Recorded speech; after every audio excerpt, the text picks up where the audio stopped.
Why did the British government choose to kill its own manufacturing industry? Not lose it. Choose to. If you grew up in Britain, part of you already knows. You watched it happen. Brand by brand, gate by gate. The motorcycle your father kicked into life on a cold morning. The car you learned to drive in. The steel, the ships, and every time another light went dark, you were handed the same quiet verdict. The unions, bad management, cheaper competition from abroad. It seemed inevitable. Some of it was even true. None of it was the heart of it. Because this was not weather. It did not settle over the country while nobody was looking. It was decided in offices by men who understood exactly what they were doing, and they made a single mistake. They wrote it down. A Chancellor of the Exchequer, in a letter to his own Prime Minister, reached for 2 words to describe what the government was prepared to do to entire cities and the people inside them. 2 words. And then, in the very next line, he ordered that those 2 words must never be repeated, not in Parliament, not to the press, not even spoken aloud in private, between the only 2 people who had already read them. A man does not bury a phrase he is proud of. He buries the one that would damn him. You watched everything that followed without ever being shown that letter. By the end of this, you will know the 2 words. There was a period, not brief, when something close to a quarter of all the manufactured goods on the planet were made on one damp island off the western edge of Europe. Not a quarter of Europe's output, a quarter of the world's. By the middle of the 19th century, close to half of all international trade in manufactured goods moved through British hands. By 1870, roughly half the pig iron smelted anywhere on Earth came out of British furnaces. One country, small and grey and rain-soaked, supplying the industrial appetite of an entire planet. And the products were not abstractions, they were specific, and they travelled everywhere. Locomotives assembled in the works of the Midlands and the North ran on rails across every inhabited continent. Textile machinery cut and fitted in Lancashire turned in mills from Oldham to Bombay. Marine engines built along the Clyde drove ships through every sea lane the Empire had prized open. Sheffield meant steel, and it meant the blade in your kitchen drawer. Coventry meant bicycles, and would soon mean motor cars. Clydeside meant ships, the largest moving objects mankind had ever made. Underneath the tonnage sat something far harder to count and far harder to replace.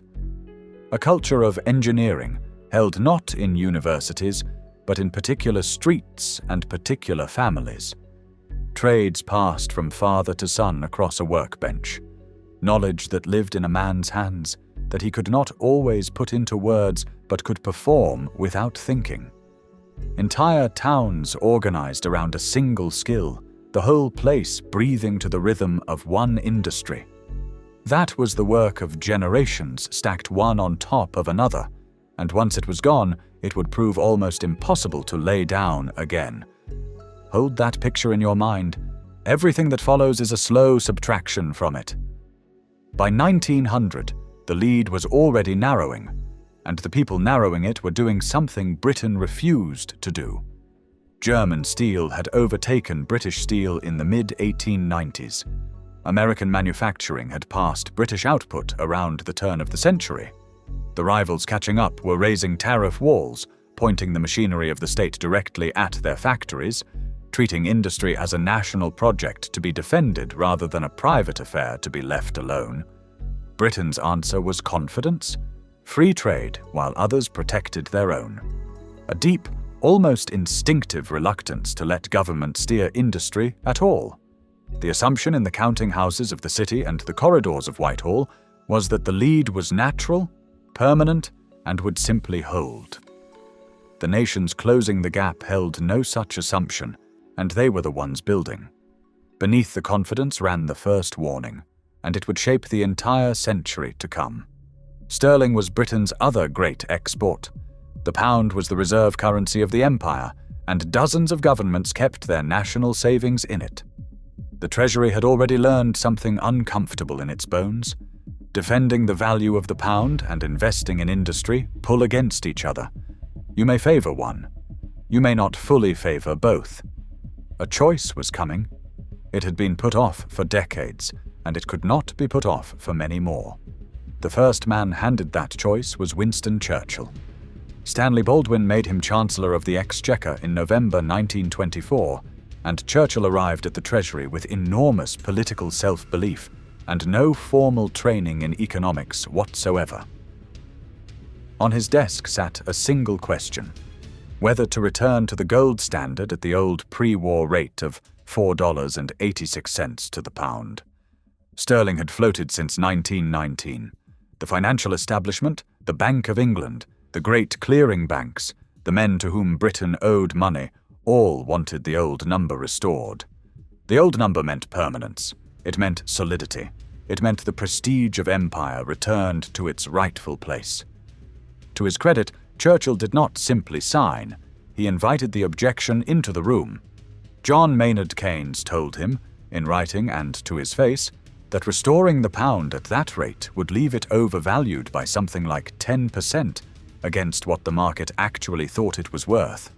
And a 10% overvaluation was not a line in a ledger. It was a 10% cut to the takings of every export industry in the country. Coal, iron, shipping, cotton, all of it. The men in those trades would pay the difference, and they would pay it in reduced wages, in shortened hours, or in no hours at all. Churchill heard the argument, he understood the argument, and in April 1925 he restored the gold standard at $4.86. 3 years earlier, in 1922, Herbert Austin had put a small car into production at his plant at Longbridge in Birmingham.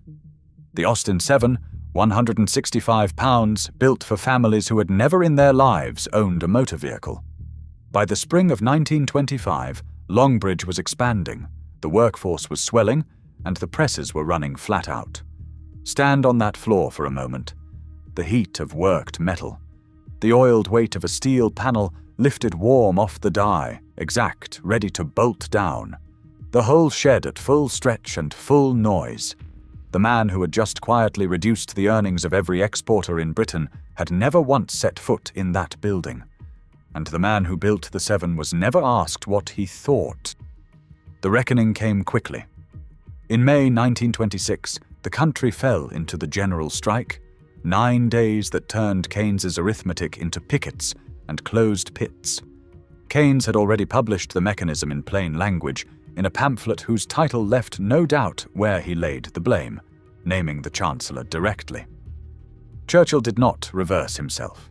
Britain finally abandoned the gold standard in 1931, 6 years too late, the damage long since done and paid for. But here is the part that matters most, the part that outlives the policy. The conviction did not leave when the gold standard did. The belief that the international standing of the pound must be protected whatever it cost the factory floor survived intact. It was handed down to the next generation of Treasury men, and they would have far longer to apply it. If you owned one of those early cars, or your grandfather did, or you simply grew up in the shadow of a plant like Longbridge, this channel is being built for you, and there is a great deal more of it. Subscribe, and stay in the yard a little longer. Then came the war, and after it, a strange reprieve. In 1945, much of Europe lay in rubble, its factories flattened or stripped. Britain's plants were still standing, still staffed, still tooled. The Austin 7 was gone, discontinued in 1939, but Longbridge remained, and so did the men who ran it. For roughly 15 years, it very nearly felt like the country had been kept whole for a reason. Britain in the 1950s ran close to full employment. Manufacturing was something near a third of the entire economy. At the peak, in the middle of the 1960s, something like 8 million people rose in the dark and went to work making things, a figure almost impossible to believe from where we now stand.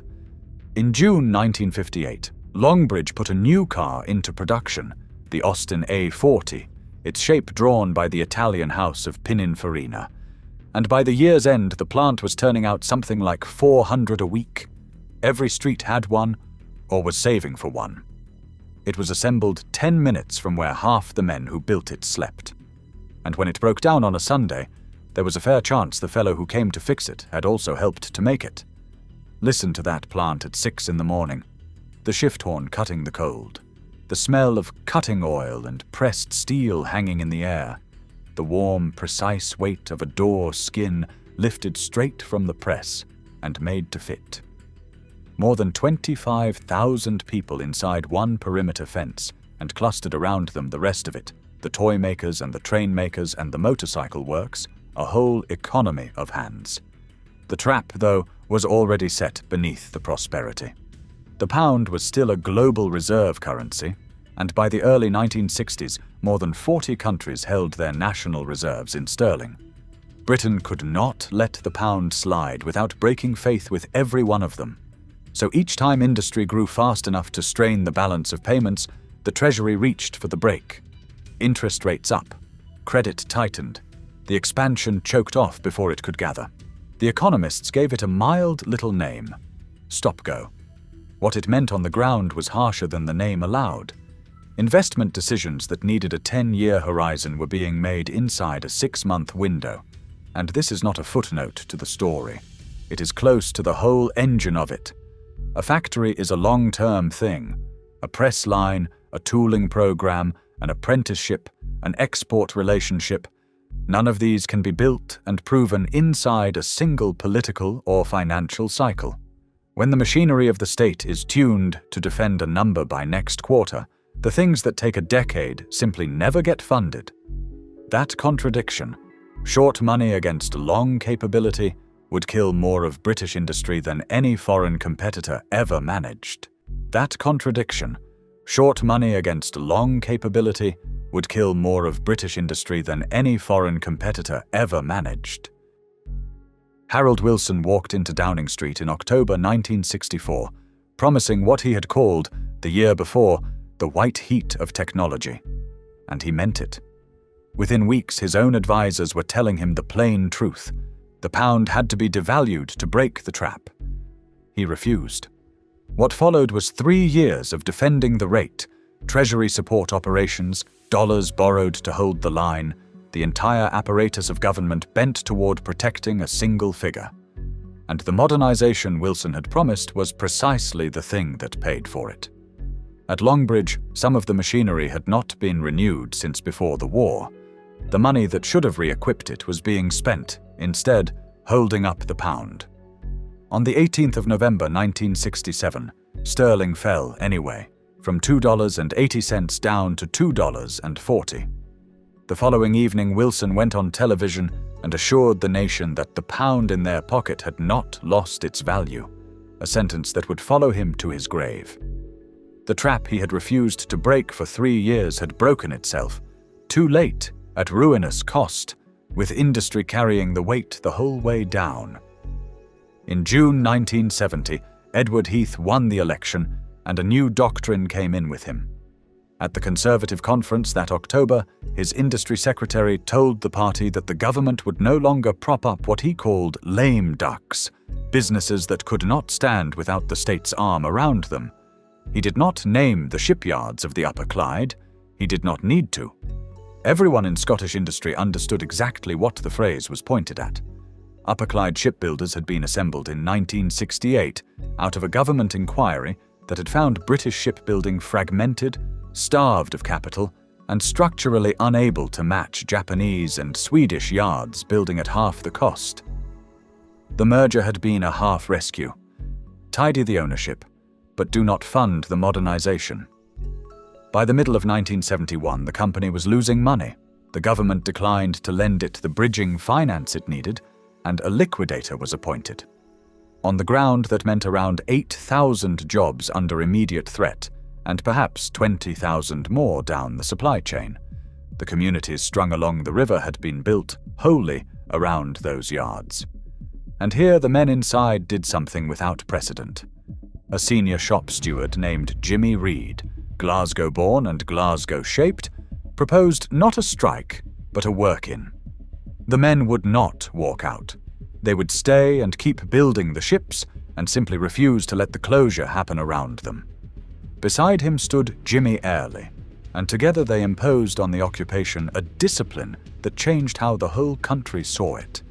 There would be no rioting, they told the workforce, no vandalism, no drinking on the premises, because the eyes of the world were on them, and they would not be handed an excuse. The work-in ran for 15 months, and the world did watch. In February 1972, Heath found £35 million and reversed himself. The reversal was real, and it was tactical. It did nothing to answer the only question that finally mattered, which was whether Britain intended to have a shipbuilding industry in 10 years at all. The men standing in their own yards, refusing their own redundancy, understood that the thing being decided about them was being decided in rooms they would never be allowed to enter. Then the sea gave Britain a gift, and Britain threw it away. In the early 1970s, the North Sea began to yield oil, and by the middle of the decade it was coming ashore in earnest. This was not a modest windfall. It was one of the largest strokes of economic fortune ever handed to an industrial nation. A river of revenue arriving at the exact moment the country needed capital to retool the plants that stop-go, and an overvalued pound had left aging on their foundations. That money could have rebuilt British industry from the presses up. It was not spent that way. It went instead to two things. It helped to prop the pound higher still, which made every British export dearer abroad and quietly strangled the very factories it might have saved. And it funded the day-to-day running of the state, dissolved into ordinary spending, gone almost as fast as it arrived. Now look across the North Sea, because the comparison is not theoretical and it is not kind. Norway pulled broadly the same oil out of broadly the same water, beginning at broadly the same time. Norway decided that the money did not belong to the government of the day, but to the country across the generations. And in 1990 it created a fund to hold that wealth in trust. The first surplus was not paid into it until 1996, and it has been growing ever since. That fund is now worth more than $2 trillion. It owns something like 1.5% of every listed company on the planet. Spread across a population of 5.5 million people, it comes to more than $400,000 for every Norwegian alive. Britain, with far more people and the same geological luck, built no such fund, saved almost none of it, and today carries a national debt running toward £3 trillion. This was not fate either. Norway made a choice and wrote it into law and held to it across governments of every colour. Britain made the opposite choice and spent the proof of it, and has almost nothing left to point at. The oil is the same, only the decision was different. In May 1979, Margaret Thatcher won the general election, and Geoffrey Howe became Chancellor of the Exchequer. That October, exchange controls were abolished, and for the first time in decades, money could leave Britain freely and go wherever the returns were higher. Before the numbers land, the argument of this whole film has to be stated as plainly as it can be. Nobody in Whitehall sat down and issued an order to close the factories. What happened was quieter than that, and in some ways harder to defend against. The people making the decisions were told in advance what those decisions would cost industry. Keynes told Churchill in 1925. A great many economists would tell Howe in 1981. The bill was placed on the table before each choice was made. To proceed in full knowledge of the cost is not an accident. It need not even be malice. It is still a deliberate act. And the same act, repeated across half a century and always pointing the same way, stops being a run of bad luck and becomes a pattern. The monetarist program was straightforward in its aims. Control the money supply, cut government borrowing, let market forces decide which industries lived and which did not. Inflation was the declared enemy. The survival of manufacturing was not a declared goal at all.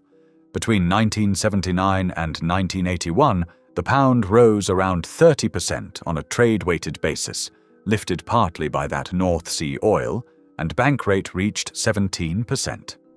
British manufactured goods were simply priced out of the world. The trade surplus in manufactures that the country had run through almost the whole of its industrial history was gone by the mid-1980s, and it never returned. The mechanism was almost clinical. An overvalued pound does not arrive with a closure notice. It merely makes a British pump, or casting, or engine cost a third more abroad than it did 2 years before, while the foreign rival's price does not move. No order comes. The line simply falls quiet. And it is the accountant, not the minister, who signs the redundancy letters. Howe delivered his budget on the 10th of March 1981, cutting spending and raising taxes in the trough of a recession, and the response was without precedent. 364 professional economists signed a letter to the Times declaring that the policy had no basis in economic theory or in the evidence, and warning that it threatened the country's social and political stability. These were not union officials. They were not activists. They were the discipline's own establishment. Howe did not alter the budget. Thatcher did not alter her course. And working through the records of those months, one word keeps surfacing, reached for independently by serious people trying to describe what they feared was being done. Irreversible. Remember that word. It will be tested before the end. Then comes the document itself. On the 4th of September 1981, Geoffrey Howe wrote a confidential letter to Margaret Thatcher, and the subject was Merseyside. Liverpool had not been chosen at random. Nowhere in Britain was the running down of industry concentrated so heavily in one place, docks and manufacturing and distribution collapsing together. The Toxteth riots had begun that July and burned across 9 nights. Howe's question to the Prime Minister was whether the government ought to concentrate what resources remained on the parts of the country that could realistically be saved, and let Liverpool decline on its own. And then he wrote the phrase. He asked whether they should instead go for managed decline, and in the very next line he added the instruction that gives this whole story its shape. This, he wrote, is not a term for use even privately. Sit with the strangeness of that. A Chancellor of the Exchequer, writing in confidence to the one person in the country he did not need to hide anything from, reached for 2 words to name what the government was contemplating, and in the same movement forbade those 2 words from ever being spoken, even between the 2 of them. That instinct was not caution, it was recognition. This film will not pretend the memo was a national directive to shut the factories, because it was not. It was about Liverpool. What it proves is narrower and, in some ways, worse. It proves that the language of deliberate decline existed at the very top of government, that its author understood exactly what he was describing, and that his first reaction to seeing it on paper was to make sure it could never be said aloud. For the record, Howe later told the BBC he did not recall how the phrase came to be in the letter, and denied he had been advocating any such thing. The denial is on the record. So is the document. You may weigh them for yourself. In 1980, Ian McGregor was made chairman of British Steel. He was 67, born in Scotland, trained in America, lately of a mining corporation, and his brief from the government ran to a single sentence. Make British Steel profitable? When he arrived, the company employed 166,000 people. Among them were the men of Corby, a town in Northamptonshire built entirely around its steel works, its estates carrying the names of Scottish villages because the workforce had been recruited from Clydeside in the 1930s. Consett in County Durham was another. These were not merely employers. They were the reason those places existed. When the works at Corby and Consett went, the men did not lose their jobs because someone somewhere had learned to make steel better or cheaper. They lost them because a decision about their future had been taken in a Whitehall office by people who had never walked the floor. In 1983, McGregor moved to British Coal, the same brief, the same method, a different industry. The miners' strike began in March 1984 and ran, bitter and exhausting, until March 1985. The men returned without a settlement. The union whose predecessors had brought down a government a decade earlier was broken, and with it went the last mechanism capable of making the cost of deindustrialisation unbearable at the ballot box. If you had a father or a grandfather on the steel or on the coal, on the ships or the motor lines, this is partly his story, and I would like to keep it alive. Subscribe if you would like to see more of it told properly. Then, on the 27th of October 1986, came the moment the whole century had been bending toward, and it had nothing to do with a factory. It was called the Big Bang, and it was the deregulation of the City of London's financial markets in a single stroke. Fixed commissions abolished. Foreign banks welcomed in. Electronic trading switched on. The exchange controls scrapped in 1979 had made the expansion possible, and the Big Bang made it deliberate national policy. Understand what this meant, because it is the argument the whole film has been building toward. At the precise moment British manufacturing was being told to sink or swim in a current the government itself had made unswimmable, the state was pouring its attention, its legislative energy, and its ambition into finance. One half of the economy was left to the discipline of the market. The other half was rebuilt by the hand of the state into the most favored industry in the country. When the banks later needed rescuing, the money was found. When the factories needed patience, they were handed a lecture about competitiveness. That is the choice, stated as bluntly as it can be. The city was made the national project. The factory was told it was on its own. And the assets went next. British Telecom was privatized in 1984, British Gas in 1986. British Leyland was broken up and sold across the decade, the Rover Group passing to British Aerospace in 1988 and then to BMW in 1994. The Longbridge plant that had built the A40 was still standing, still turning out cars, and no longer British, no longer answerable to any thought of a British industrial strategy, because there was no longer any such thing. The assets left first, the capability followed them out. And beside the plants, quietly, something even harder to rebuild was being dismantled. The training. The apprenticeships that had carried skill from one generation to the next. The technical schools, the machine shops, and the woodwork rooms. The whole patient pipeline that turned a boy of 15 into a man whose hands knew what to do. When the factories closed, the reason to train vanished with them, and a system that had taken generations to build was allowed to fall apart inside a single business cycle. Britain has run a deficit in traded goods every single year since 1983, more than 4 decades now, without a break. One man inside the government argued the whole way through that it did not have to go like this.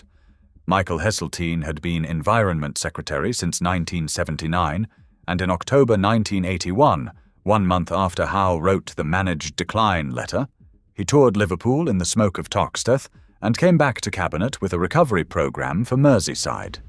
The disagreement between the two men is documented. Heseltine believed active public investment was both a moral duty and a political necessity. Howe believed it was economically indefensible. Heseltine won a partial programme for Liverpool. On the wider question of manufacturing, he won nothing.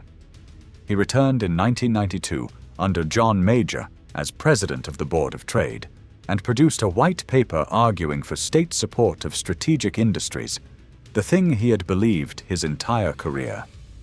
By then he was working against a structural deficit that had already run for the better part of a decade. The supply chains were gone, the apprenticeship pipelines were gone, and after 1997 the incoming government did not revive the strategy in any serious form. The share of the economy that manufacturing accounted for went on falling regardless of who held the keys. Now the numbers can be laid down, and the word can finally be tested. Manufacturing employed around 6.5 million people in 1979. By 2000, the figure was about 4 million.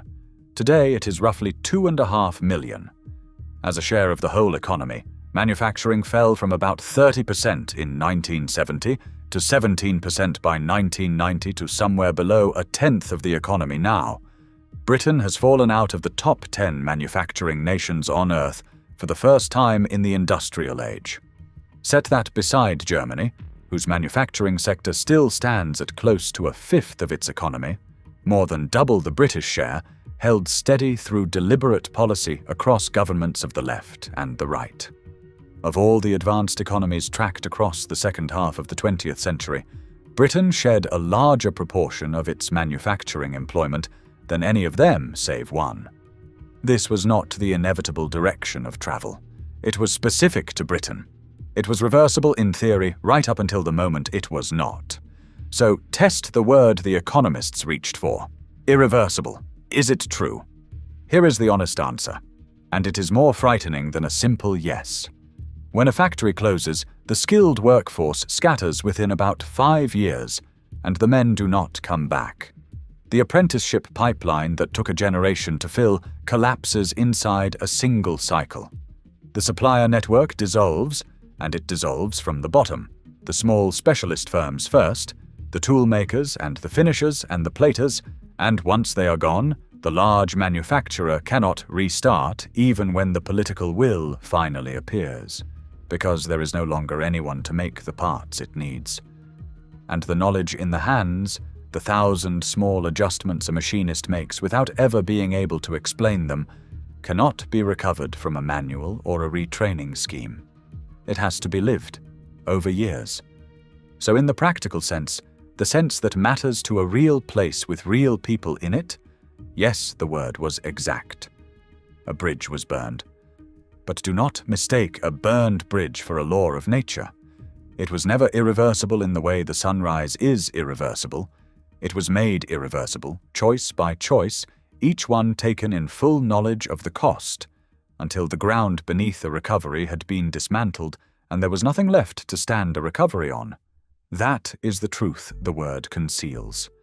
Not that it could not be undone. That it was done so thoroughly on purpose that undoing it became almost impossible. Stand at the waterfront in Clydebank today. The great Titan crane still rises behind you, floodlit against the evening, a listed monument now, kept because it is beautiful and because there is nothing left for it to lift. Flats stand where the dry dock was. A heritage plaque marks the spot where the ships once took the water. Close your eyes for a moment. 30,000 men coming through the gates in the dark of the morning, boots ringing on the cobbles, the sudden enormous roar of a yard at full production, the flash of the arc welders throbbing behind your eyelids, the smell of hot steel and river water thick in the cold air. In the dock, a hull is taking shape, the last of the great Clyde-built liners, and a welder is walking toward it with his bag on his shoulder, knowing exactly what he is building and exactly why it matters. Now open your eyes. The crane is still there. Everything else is gone. We were the workshop of the world. We built the ships that stitched the continents together and the engines that drove them across the water. We made the toys our children carried to bed and the cars our fathers drove to the works. What we lost was not taken from us by history, and it was not surrendered to competitors who simply wanted it more. It was chosen, in offices, by people who understood exactly what they were choosing, and who knew, even as their pens moved, that the words for it could never be spoken out loud. You always sensed that the tidy explanations did not add up. The paper trail says your instinct was right. This film has covered a great deal of ground, because what happened to Britain happened across all of it, the cars and the ships and the steel and the coal and the 1,000 small trades in between. So do one thing for me. Tell me the one that was yours, the motorcycle your father rode, the car you passed your test in, the works at the end of your street, and the make, and the town, and the year. Put it below. I read all of them, and what people remember owning and building still catches me off guard every single time. And if you have always felt that this story was larger and darker than the version you were handed, then subscribe, because there is a great deal more of it on this channel, and the next one will land close to home.